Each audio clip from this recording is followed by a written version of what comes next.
In the previous class, we have described to you about the law of return and recurrence. That everything has to return to this wheel of samsara. How does one move within this wheel of samsara? For how long? Why is this necessary? Before we understand about the movement of souls within the wheel of samsara, we need to understand the two laws that govern this wheel. These are the laws of evolution and involution. From an academic point of view, the word evolution means development, progress, advance, etc. From a grammatical and pure standpoint, the word involution means destruction, degeneration, decadence, etc. In this civilization, in the name of science, many doctrines based upon the dogma of evolution are being spread. However, they are far from the truth. The scientific basis of evolution are the nebular theories on the origin of the universe, with a mistaken conception about the mechanical process of construction, and secondly, Darwin's theory on the origin of species, with all the subsequent corrections and changes. However, the appearance of new species as a result of evolution is simply a mere hypothesis. For this has never been verified. Nobody has seen a new species appearing. When the modern thought created the theory of evolution, it forgot the destructive processes of nature. Certainly, none of the processes is known in a complete way. We can only observe part of the process. Scientists say that such a process consists of evolutional changes. It is good to elaborate theories, but we have to prove them with facts. This is the tragedy that the human mind in these modern times is bottled up within the dogma of evolution, and can only think according to its own bottling. So the rest of the phenomena that imply destruction, decadence, and degeneration are also qualified as evolution, development, and progress. The truth is different. Within every evolutionary process, there exists an involutionary process. The law of evolution and her twin sister, the law of involution, work in a coordinated and harmonious way within the whole creation. Concrete examples: day and night, light and darkness, construction and destruction, growth and decrease, birth and death, etc., etc. If any of the two above-mentioned laws, evolution and involution, were excluded, the natural mechanisms would be static, paralyzed. There exists evolution in every organism that is born and develops. There exists involution in every creature that gets old and dies. There exists evolution in any cosmic unit that springs from the chaos. There exists involution in every planet that is losing its vital energy, and which will become a moon, a corpse. There is evolution in every ascending civilization. There is involution in any declining civilization. It is obvious that those two mentioned laws make up the fundamental mechanical axis of nature. Unquestionably, if such a basic axis did not exist, the wheel of natural workings would not be able to go round. However, the modern man believes that there is progress everywhere. To top it all, even the dreadful social degeneration is considered as evolution, progress, advance, etc. by man nowadays. The truth is that the worst blind man is the one who does not want to see. If we take a look and see the present panorama of mankind, we can see the millions of beings who live on the earth. Are those crowds by chance the innocent people from the ancient times? Are those the ones who worship the sun and the morning spirits at a time when the earth was resplendently beautiful? Are all these millions of people perfect? Show us a person who has been perfected by the law of evolution. In truth, there has really been an involution. The senses have degenerated. Everything has become horrible, awful. These are not the moments when love for others is visible in humanity. These are not the instants when we worship the holy gods. What has become of the sacred mysteries of the past? Today, everything in general is deep darkness. Fallen angels, profaned sanctuaries, defeated initiates, pain, bitterness. Could we say that this is evolution? Behind the apparent innocence, we see perversities, tremendous corruption, betrayal, saying something and doing the opposite. That is the world here, there, and everywhere. So the dogma of evolution, pushed ahead by modern science, is really tiring. They assure that we are all evolving until we become gods. That is a lie, for the facts are demonstrating the contrary. This has been a huge deception of humanity. So the laws of evolution and involution operate together in nature. Then could it be true that the processes of human life and death are also governed by these laws? Even though it may surprise us, the laws of evolution and involution are also experienced by what we call consciousness, essence, or soul. Waves of essences start their evolution in the mineral kingdom. They go on to the plant kingdom, they proceed to the animal kingdom, and finally, they reach the level of intellectual humanoid. Waves of life then descend along the involutive path, according to the law of fall. And again, they go through animal, plant, and mineral processes as they move towards the terrestrial center of gravity. If you want to understand these processes, it is necessary to comprehend something which has been called, by several authors, elementals. It is necessary to know that the elementals are the consciousnesses of the elements.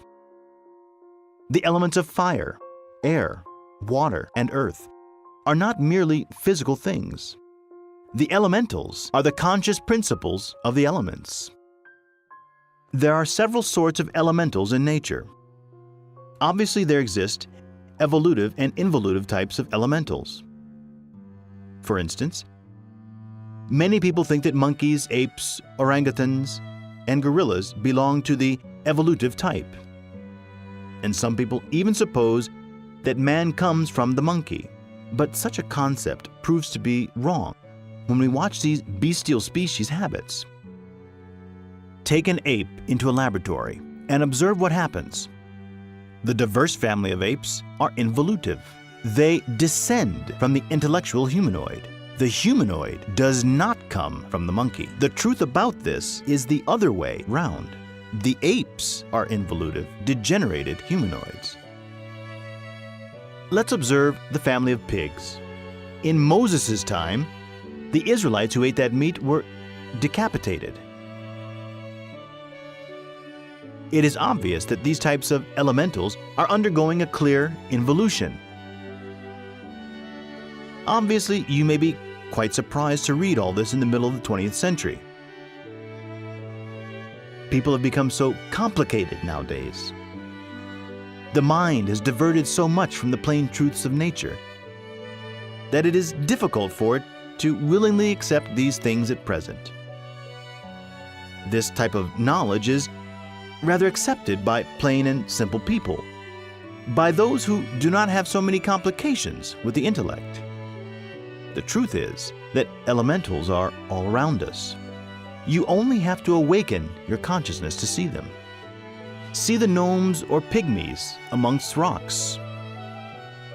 They look like little dwarfs with their big books and their long white beards. The most advanced elementals of the mineral kingdom obviously pass to the plant kingdom when they are ready. Each vegetable organism is a physical body of a vegetable elemental. Every tree, every grass, no matter how insignificant it might be, possesses its own particular elemental. The vegetable elementals are quite free to enter and leave their bodies at will. You are amazed when you find them in the fourth dimension. Those elementals of plants have consciousness. They are intelligent. They are very beautiful. Later, the advanced elementals of the plant kingdom enter the different departments of the animal kingdom. These creatures, which are distributed into multiple families or species, also have their guides and their temples in the earthly paradise, namely within the fourth coordinate, the etheric world. The evolution in the animal kingdom always starts from simple animal organisms. But as they evolve, life becomes more and more complicated. Eventually, the animal elementals will be able to take very complex organic bodies. The most advanced elemental creatures of the animal kingdom always enter the intellectual humanoids kingdom, the so-called human beings kingdom. This is the doctrine of the transmigration of souls, which have been explained by Lord Krishna in the sacred land of the Vedas about 1,000 years before Christ. This means that every mineral, plant, and animal has a soul, life in it? Yes! Pythagoras once reprehended a disciple who was kicking a howling dog by telling him, "Do not beat that dog, because by listening to its sorrowful howl, I have recognized a friend who died some time ago. Therefore, we must treat all life around us with respect." Why is it organized like this movement of souls, or the transmigration of souls as you call it? Every soul is allotted 108 existences in the human body to achieve its intimate self-realization, to master their life, to become perfect. Those who do not achieve their self-realization within their allotted number of existences obviously descend in the submerged mineral kingdom. They inevitably involute inside the bosom of the earth. In his Divine Comedy, Dante tells us about the 9 Dantesque circles, and he sees these 9 circles inside the earth.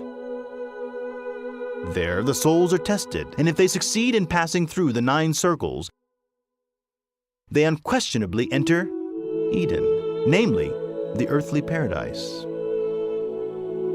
To the Mohammedan Sufis, hell is not a place of punishment either, but a place where the consciousness is instructed and purified. To universal Gnosticism, hell is not a place for eternal and endless pains, but a place for expiation, where the consciousness is purified and instructed. You are already familiar with the law of karma by now.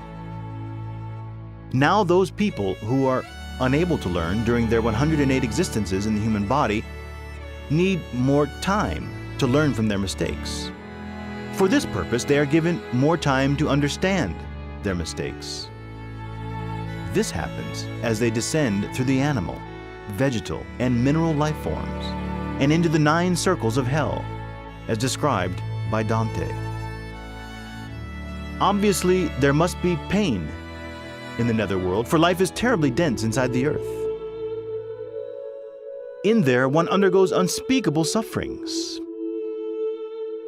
In any case, those who enter the submerged involution of the mineral kingdom must undergo sooner or later a second death, as they call it in the Christic gospel. Do the souls have to suffer endlessly in hell? In universal Gnosticism, we have never thought about a punishment without a limit. We consider that God, being eternally fair, would never collect from anybody more than what they owed. For each fault, no matter how grave it might be, has a price. Once the price has been paid, the prisoner is set free. If it were not like that, then God would be a great tyrant. And we know quite well that mercy is never absent on the side of the divine justice. So the second death is the limit to the punishment in the Dantesque hell. This explanation of hell, is it universally understood in all historical cultures? Every country, every religion, every era, or every culture has been aware of the existence of hell and have always given a name to it. It does not matter if you give different names to the netherworld. Tartarus in Greece, Avernus in Rome, Avicii or Narak in Hindustan, or Mictlan in the ancient Tenochtitlan. How many souls usually get to achieve self-realization in the assigned 108 existences? It is obvious that our Divine Mother, Kundalini, the igneous spirit of our magical powers, tries to achieve our intimate self-realization through the 108 existences that are allotted to each of us. It is clear that in this cycle of successive lives, we have countless opportunities to achieve self-realization. Taking advantage of them is the appropriate thing. Unfortunately, we unceasingly repeat our mistakes, and the final result is usually a failure. It is obvious and evident that not all human beings want to tread the path that leads them to the final liberation. The different messengers who come from above, the prophets, the avatars, the great apostles, have always wanted to indicate to us with an exact precision the stony path that leads to the authentic and legitimate happiness. Unfortunately, people do not wish anything that is related to the divine wisdom. They are trapped in the fascinations of the egos. They have imprisoned the masters. They have murdered the avatars. They have bathed in the blood of the righteous. They hate all divine things to death. In the end, they all wash their hands like Pontius Pilate. They believe they are saints. They suppose that they are going along the path of perfection. We cannot deny the conclusive and definitive fact that there are millions of sincerely mistaken people who, very honestly, boast about being virtuous and think all the best about themselves. All sorts of anchorites are living in the hell. With good reason, the great Kabir Jesus said, "Out of 1,000 who are seeking me, one finds me. Out of 1,000 who find me, one follows me. Out of 1,000 who follow me, one is mine." The Bhagavad Gita says the following textually: "Among thousands of men, perhaps one will try to attain perfection. Among those who try, possibly one will attain perfection. And among perfect men, maybe one knows me perfectly well." What happens to these souls that are not able to achieve self-realization in 108 existences? If a human soul runs out of the 108 existences, that soul inevitably involutes within the submerged mineral kingdom towards the center of planetary stability. And a little later, it will reascend evolutionally. However, any new reascent from the center of terrestrial gravity implies a previous disintegration of the myself, of the ego, of the psychological I. As we said before, this is the second death. Since the essence is bottled up amongst the ego, dissolving the ego is necessary so that the essence is set free. In the center of planetary stability, every essence's pristine, original purity is restored. However, the same can be done voluntarily while living on the Earth's surface. The victorious people become Buddhas, masters. Those who have not dissolved the ego descend into the hells within the earth. Those who have failed become transformed after the second death into elementals of nature. But why do we need a hell for this process to happen? In order to destroy the oneself, the ego, it is necessary to enter the submerged regions of the abyss. Obviously, only by killing the ego is it possible to liberate the essence. Then, the essence reappears and comes out onto the planetary surface to receive the sunlight, to start again a new evolutive process within these two mechanical laws of nature. It would be quite grave that the ego had no limits and that it continued developing eternally. The world's evil would not have a limit. It would spread victoriously, and it would rule over the whole cosmos. Fortunately, the sovereign grand architect of the universe has made a barrier to stop evil. That barrier is the hell. If you want to avoid descending into the hell, you have to attain the intimate self-realization of the being. For this, you must go along the path of the revolution of the consciousness. This means separating and withdrawing completely from the laws of evolution and involution. The revolution of the consciousness can only happen by living every day the three factors of the revolution of consciousness that have been given clearly by our Lord the Christ. If anyone would come after me, he must deny himself and take up his cross and follow me. Mark 8, verse 34. Denying oneself implies dissolving the I. Taking up one's cross, putting it on our shoulders, represents the alchemical birth, the work within the Maituna. We shall talk about this matter in future topics. Following the Christ means sacrificing ourselves for humankind, giving our lives so that others may live. But if someone would still not learn enough from one descent to hell, would they still continue to go to hell with every round in the wheel of samsara? The descent to the hell repeats time and time again, up to 3,000 times. When the 3,000 turns of the great wheel of samsara for each soul have finished, it is impossible to attain any sort of intimate self-realization. The essences which did not attain mastery within the 3,000 turns of the wheel are absorbed by their virginal sparks, and they definitively submerge into the bosom of the universal spirit of life.